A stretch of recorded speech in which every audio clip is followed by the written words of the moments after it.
धर्मेंद्र प्रधान के इस्तीफे के बाद प्रहलाद जोशी को शिक्षा मंत्री का अतिरिक्त प्रभार दिया गया, ये आप जानते हैं। और जोशी को उनके उपभोक्ता मामलों के मंत्रालय के अतिरिक्त शिक्षा मंत्रालय का प्रभार भी कल ही सौंप दिया गया। बता दें आपको कि राष्ट्रपति भवन की ओर से जारी विज्ञप्ति में यह कहा गया है कि राष्ट्रपति ने प्रधानमंत्री नरेंद्र मोदी की सिफारिश पर धर्मेंद्र प्रधान का इस्तीफा मंजूर किया और प्रहलाद जोशी को शिक्षा मंत्रालय का अतिरिक्त प्रभार सौंप दिया गया। शिक्षा मंत्रालय का प्रभार मिलने के बाद प्रहलाद जोशी ने पीएम मोदी का आभार व्यक्त किया है। कहा है कि वो पूरी ईमानदारी के साथ अपनी जिम्मेदारी निभाएंगे।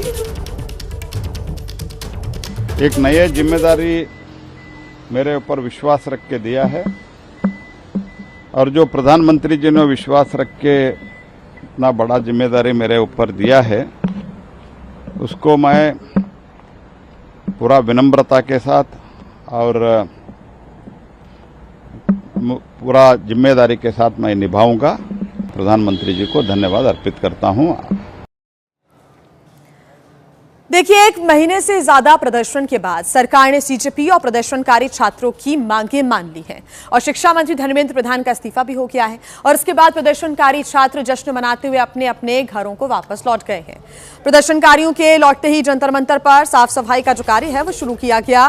देर रात तक ये कार्य जारी रहा। एनटीएमसी की टीम ने जंतर मंतर पर देर रात तक इस कार्य को किया। तस्वीरें आप देख रहे हैं। प्रदर्शन के लिए बनाया गया मंच भी हटा दिया गया है और एक दिन पहले जिन बैरिकेड्स को वेल्डिंग से जोड़ा गया था उन्हें भी एक एक कर हटा दिया गया। जंतर मंतर पर पड़े कूड़े को भी हटाया गया और साफ सफाई की गई। हालांकि प्रदर्शन के दौरान वॉलंटियर्स भी साफ सफाई करते नजर आ रहे थे, लेकिन बावजूद इसके पूरे इलाके में काफी ज्यादा कूड़ा इकट्ठा हो गया था, जिसे एनटीएमसी के सफाई कर्मियों ने देर रात तक मेहनत करके हटा दिया। प्रोटेस्ट के दौरान जिन पुलिस वालों को जंतर मंतर पर तैनात किया गया था वो भी देर रात वापस लौट गए हैं।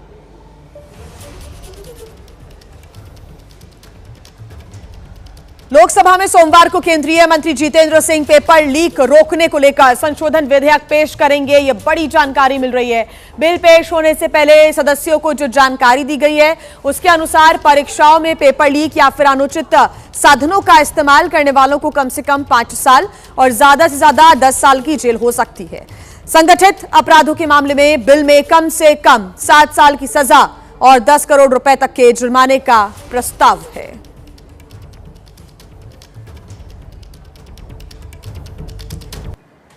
नीट पेपर लीक और प्रदर्शनकारी छात्रों पर हुई पुलिस की कार्रवाई के विरोध में शनिवार को बुलाए गए बिहार बंद के दौरान राजधानी पटना में भारी राजनीतिक हलचल देखने को मिली है। बड़ी खबर मिल रही है। बिहार की राजधानी पटना से इस वक्त की बड़ी जानकारी। लालू प्रसाद यादव के बड़े बेटे और जनशक्ति जनता दल के प्रमुख तेज प्रताप यादव को देर रात पुलिस ने गिरफ्तार किया है। अदालत ने उन्हें 14 दिन की न्यायिक हिरासत में भेजा। तेज प्रताप यादव फिर बेऊर जेल में बंद है। दरअसल एग्जीबिशन रोड और डाक बंगला चौराहे पर छात्रों के उग्र प्रदर्शन के दौरान तेज प्रताप यादव पर भीड़ को भड़काने और तोड़फोड़ के लिए उकसाने का आरोप लगा है। दिन में हिरासत से छोड़े जाने के बाद देर शाम पुलिस ने उन्हें पटना के एक मॉल से दोबारा गिरफ्तार किया और आधी रात को जज के आवास पर पेश किया। बेऊर जेल भेजे गए तेज प्रताप यादव। देर रात जज के सामने उनकी पेशी गई और उसके बाद उन्हें हिरासत में लिया गया। अभी तक कोई जानकारी नहीं दिया गया, सिर्फ अरेस्ट मेमो हमको मिला है, वो भी मजिस्ट्रेट के कहने पर। एफआईआर की कॉपी नहीं मिली है। उसमें जो सेक्शन लगा हुआ है वो 109 है मेजर सेक्शन, जो 307 पहले था, अटेम्प्ट टू मर्डर, समझे ना, and intervention with the police officers while they are discharging their duty. यही मेजर ऑफेंसेस है। ग्रेटर नोएडा में बारिश के बीच एक और मासूम की मौत ने सिस्टम पर कई सवाल खड़े कर दिए हैं। नॉलेज पार्क स्थित कलाधाम सोसाइटी के पास प्राधिकरण की ओर से खोदे गए करीब 15 फीट गहरे गड्ढे में भरे पानी में डूबकर 6 साल के एक बच्चे की मौत हो गई।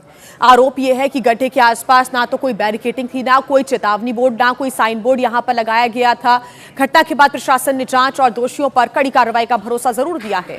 बताया जा रहा है कि ग्रेटर नोएडा प्राधिकरण ने पाइपलाइन और बोरिंग के काम के लिए यह गहरा गड्ढा खोदा था, लेकिन इसको ढका क्यों नहीं गया, कोई बैरिकेड क्यों नहीं लगाया गया, ये गंभीर सवाल है। बारिश के बाद गड्ढे में पानी भर गया और वहां पर बैरिकेड नहीं की गई थी, ना कोई चेतावनी साइन, कोई बोर्ड लगाया गया था, जिसकी वजह से ये दर्दनाक हादसा हुआ। और आइए अब खबर आपको राजस्थान के कोटा से दिखा देते हैं, जहां पर जूते के 3 मंजिला शोरूम में भीषण आग लग गई।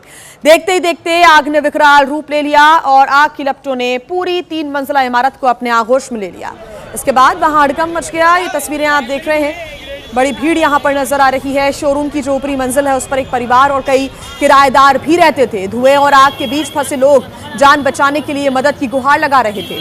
सूचना मिलते ही राहत बचाव दल ने मौके पर पहुंचकर पास की इमारत की छत के रास्ते सभी लोगों को सुरक्षित बाहर निकाल लिया। ये गनीमत रही, सब सुरक्षित हैं। दमकल की 7 गाड़ियों ने करीब 2 घंटे से ज्यादा की मशक्कत की और आग पर काबू पाया। शुरुआती जांच में आग की वजह शॉर्ट सर्किट बताई जा रही है। भीषण आग लगी हुई है और पूरी ही जो इमारत है इस आग की लपटों से घिरी हुई नजर आई। बताया जा रहा है कि ऊपर एक परिवार भी रहता था, किराएदार भी रहा करते थे, लेकिन पूरा घर उनका जलकर खाक हो गया। हालांकि ये गनीमत रही कि सभी को समय रहते बाहर सुरक्षित निकाल लिया गया था। दमकल विभाग ने घंटों मशक्कत की और आग पर काबू पा लिया गया, लेकिन बड़ा नुकसान हुआ है, सारा सामान जलकर खाक हो गया। और आइए अब बात करेंगे भारी बारिश की। जम्मू कश्मीर की बात करें तो यहां पर लगातार हो रही बारिश अब पहाड़ों को भी दरकाने लगी है।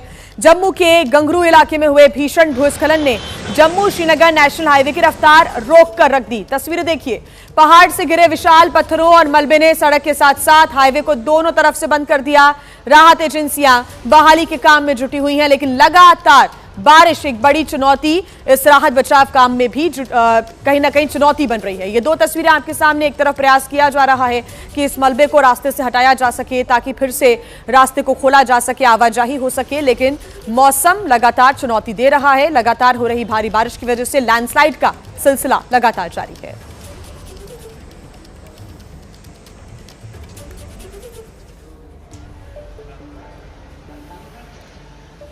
देखिए, श्रीनगर में लगातार हो रही बारिश के बाद झेलम नदी का बढ़ता जलस्तर प्रशासन के लिए सबसे बड़ी चिंता बन गया था और नदी का बहाव लगातार तेज होता गया। जलस्तर बढ़ने के साथ ही नदी किनारे बसे लोगों को दहशत का सामना करना पड़ा। इलाकों में बाढ़ की आशंका क्योंकि गहरा गई है, प्रशासन ने तुरंत अलर्ट जारी किया है और संवेदनशील इलाकों में निगरानी बढ़ा दी। हालातों पर पल पल नजर प्रशासन की है। फिलहाल झेलम का जलस्तर कुछ कम जरूर हुआ है, लेकिन खतरा पूरी तरह से अभी टला नहीं है।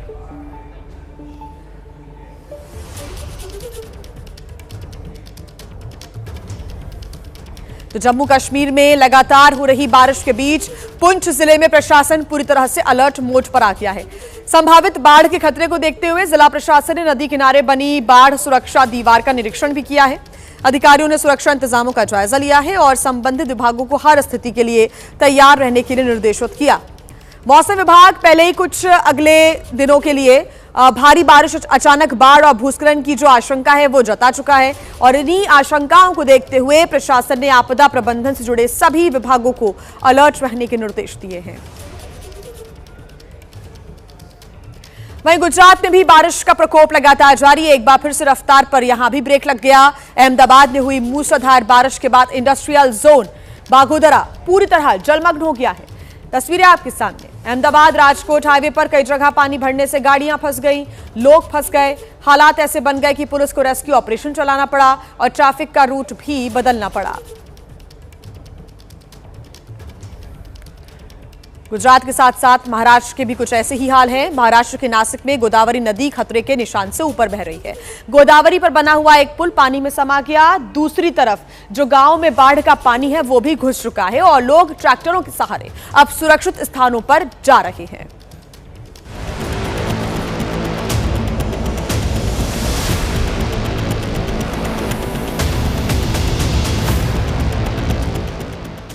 ये कोई नदी का किनारा नहीं है, ये हाईवे पर बना पुल है जिसे गोदावरी ने पूरी तरह निगल लिया।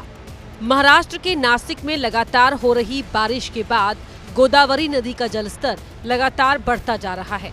हालात ऐसे हैं कि निफाड सिन्नर हाईवे पर बना पुल तेज बहाव के बीच पानी में डूब गया है।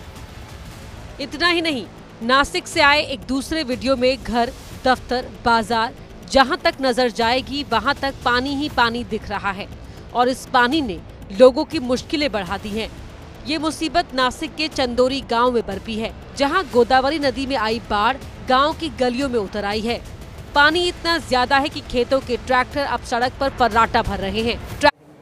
तो एक महीने से ज्यादा प्रदर्शन के बाद सरकार ने सीजेपी और प्रदर्शनकारी छात्रों की मांगे मान ली है और शिक्षा मंत्री धर्मेंद्र प्रधान का इस्तीफा भी हो चुका है।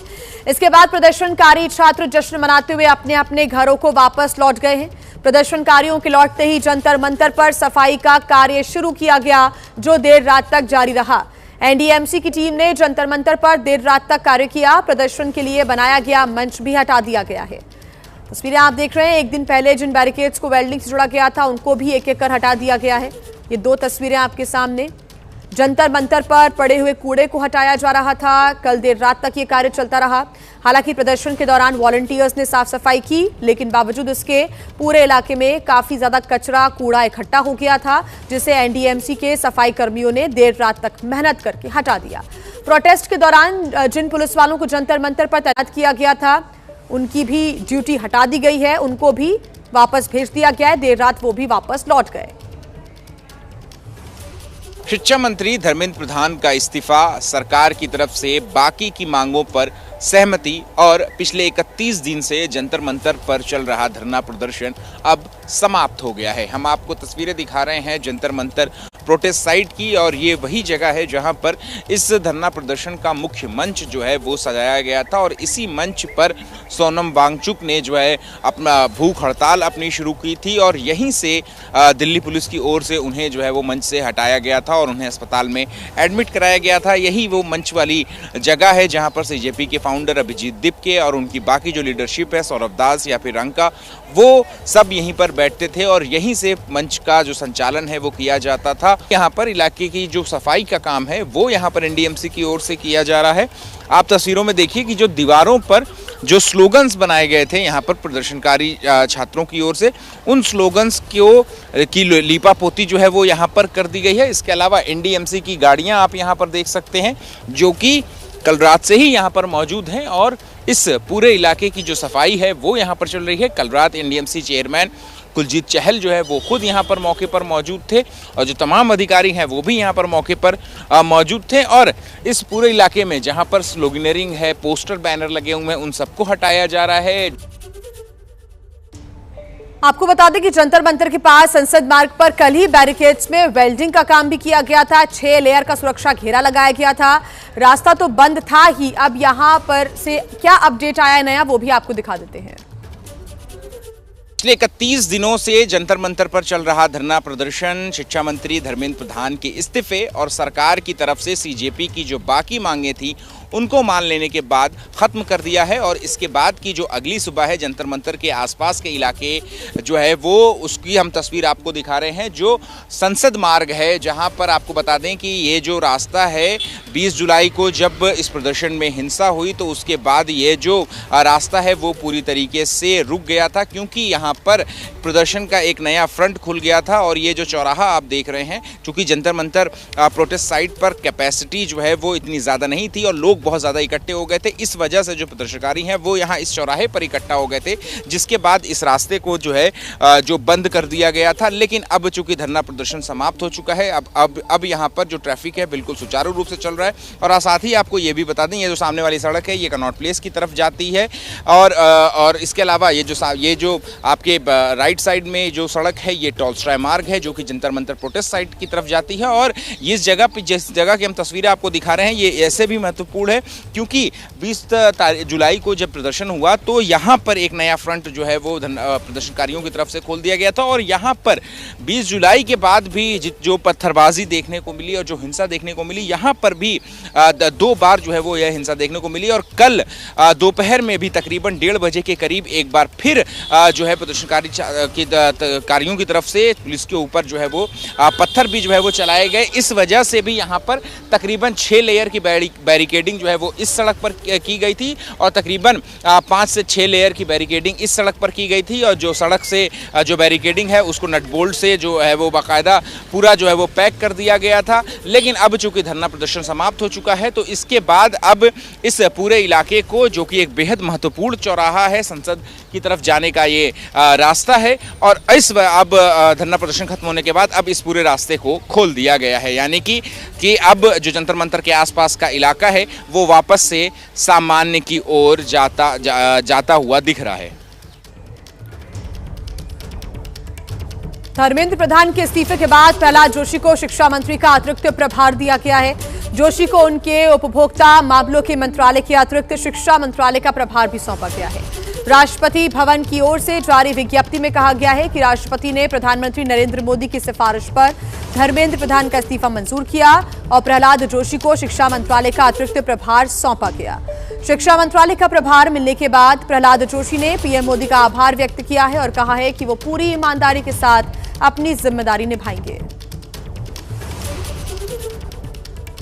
एक नई जिम्मेदारी मेरे ऊपर विश्वास रख के दिया है और जो प्रधानमंत्री जी ने विश्वास रख के इतना बड़ा जिम्मेदारी मेरे ऊपर दिया है उसको मैं पूरा विनम्रता के साथ और पूरा जिम्मेदारी के साथ मैं निभाऊंगा। प्रधानमंत्री जी को धन्यवाद अर्पित करता हूं। तो आंदोलन खत्म होने के बाद सीजेपी ने आंदोलन खत्म करने का ऐलान भी कर दिया है और सीजेपी के प्रवक्ता सौरभ दास ने इसे युवाओं की बड़ी जीत बताया है। उनसे बात की हमारे संवाददाता सुशील पांडे ने, सुनिए। हमारे जो तीनों मेन डिमांड्स थे वो सरकार ने स्वीकार कर लिया, सरकार ने एक्सेप्ट कर लिया। धर्मेंद्र प्रधान जी ने इस्तीफा दे दिया। 1 करोड़ का जो मुआवजा था उस पर सरकार ने बोला कि जो भी ऑनरेबल कॉम्पनसेशन होगा रूल्स के तहत मैक्सिमम से मैक्सिमम अमाउंट वो देंगे। और सबसे एक और मेन डिमांड जो हमारी थी कि एफआईआर जो फाइल हुए प्रदर्शनकारियों के खिलाफ वो सारे एफआईआर वापस लिए जाएंगे। जो 12 साल से एक डर का माहौल था उससे हम लोग को आज़ादी मिल गई है। इस बार जब हम लोग 15 अगस्त 2026 मनाएंगे, बहुत साल बाद 12 साल बाद हम लोग सही में असली में जो भय का माहौल से आज़ादी मिला वो मनाएंगे।